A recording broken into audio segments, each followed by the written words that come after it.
जे लोक अजूनही RD FD हे PPF म्हणजे हे काही वाईट प्रोडक्ट्स नाही आहेत LICs वगैरे, बट ह्याच्यात ना इन्फ्लेशन नाही बीट होतात.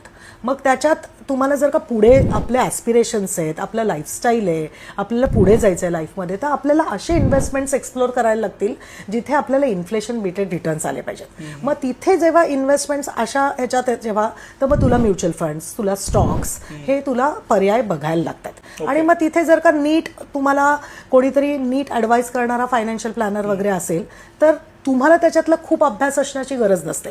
मग आम्हीच क्लायंटचे मॉनिटरिंग करून घेतो, आम्हीच क्लायंट्सना फंड्स सिलेक्शन सांगतो. मग तिथे थोडीशी जर्नी सोपी जाते. आजकाल SIP ही कन्सेप्ट आलेली आहे, जी म्हणजे जुनीच आहे ही कन्सेप्ट, फक्त आता जास्त पॉप्युलर झालेली आहे. त्याच्यात तुला सुंदर छोट्या छोट्या अमाऊंट्सनी तुला इन्व्हेस्टमेंट सुरू करता येते. तर SIP म्हणजे ना, मी स्लीप इन पीस असं त्याला एक माझ्याकडनं एक त्याला उपमा दिलेली आहे. कारण का कसं आहे माहिती आहे, तुम्ही SIP म्हणजे तुम्हाला जी जमेल तशी अमाऊंट सेट करायची, ती तुमच्या अकाउंटमधनं, बँक अकाउंटमधनं त्या फंड्सला इन्व्हेस्ट होणार. आता ह्याच्यात होतं काय माहिती आहे, तुला एक डिसिप्लिन वेमध्ये इन्व्हेस्टमेंट सुरू करता येते.